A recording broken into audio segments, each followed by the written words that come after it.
Welcome to ADHDifference Strategies, practical tools for beautifully different brains. I'm your host, Julie Legg, author of The Missing Piece and diagnosed with ADHD at 52. This is a companion to our main podcast, ADHDifference, where we explore lived experiences of ADHD. But here in Strategies, we focus on what works, how to make it stick, and the science behind it all. If traditional productivity tools make you want to run for the hills, if to-do lists feel like pressure and planning feels like punishment, you're not broken. You're probably just wired differently. And Dani Donovan, she gets it. Dani is a content creator, public speaker, and author of The Anti-Planner that deals with procrastination and all the emotions that hinder us from doing those projects or chores that don't excite us. In this ADHDifference Strategies episode, we're exploring one of Dani's standout tools, and it's one that might trick your brain into doing the thing. Gamify it. That's right, we're turning procrastination into play. Let's get into it. The idea here is simple. If the task feels boring, overwhelming, or loaded with pressure, your ADHD brain is likely to resist. But if you can make that same task feel curious, playful, or just a bit weird, suddenly it becomes easier to start.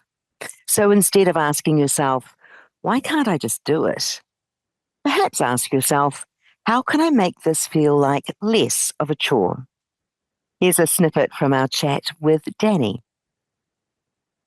Making up, like, how can I make a Blackjack procrastination Blackjack game. And, I did something along the lines of, like, you write down 3 tasks. And if you, flip over the cards and it's like 16 to 18, you have to do 2 tasks. If it's 19 to 20, you do 1 task. If it's 21, you don't have to do any. But if you bust, you have to do all 3. How do I take the idea of, like, gamification and chance, and also the chance to not have to do anything?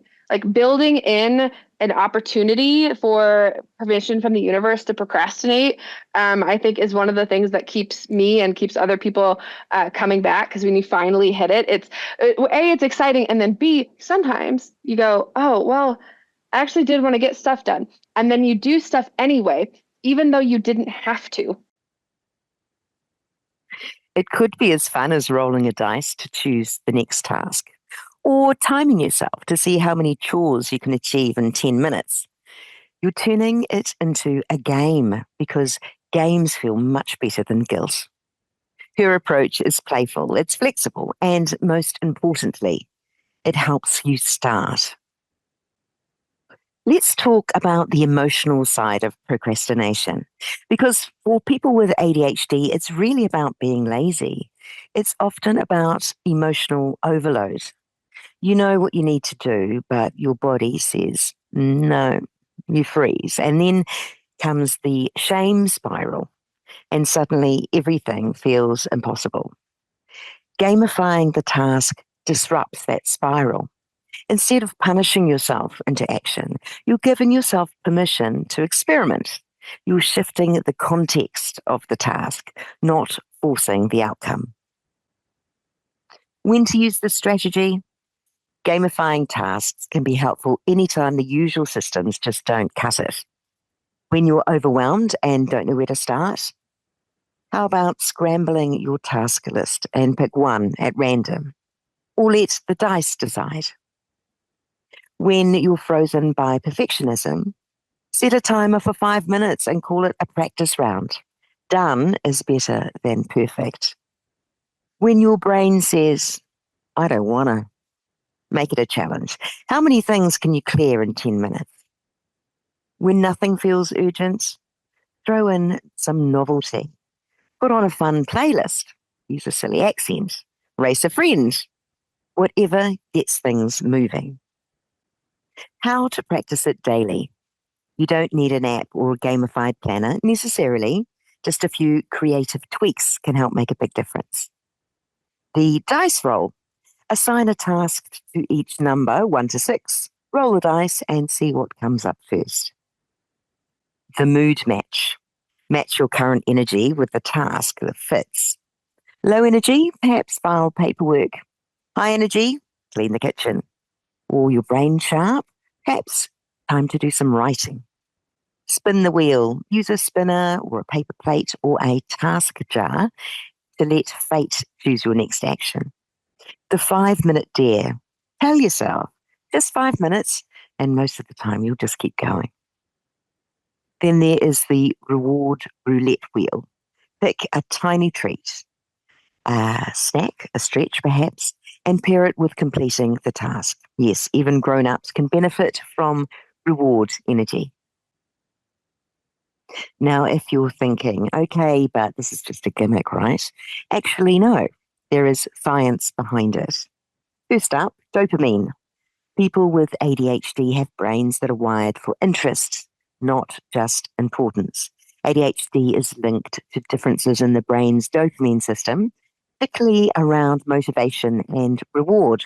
So when something is new, fun, or offers little wins, well, the dopamine lights up and you're more likely to engage.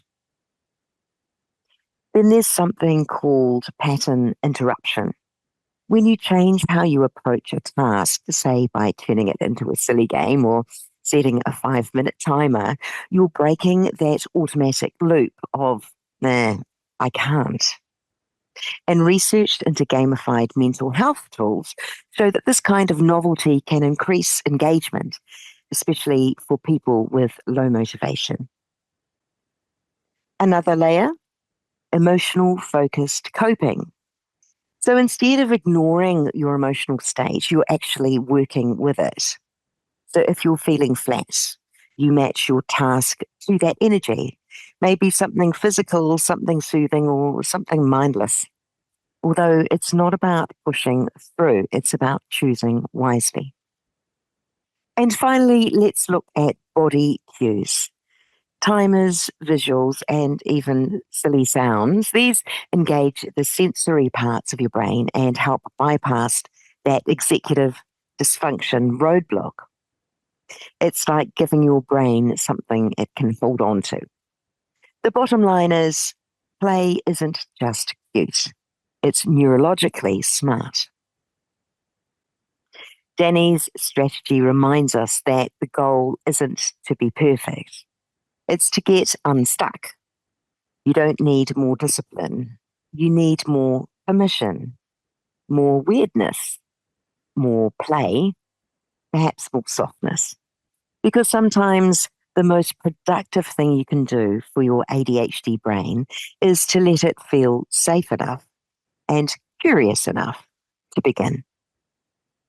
A big thanks to Dani for sharing this strategy and for being part of the broader ADHDifference conversation. If you'd like to hear more from that episode, head over to our main series. You'll be looking for Season 1, Episode 11, to hear more of her ADHD journey. Links are in the show notes to guide you. Thanks for tuning in. For more practical tools for beautifully different brains, hit the subscribe button.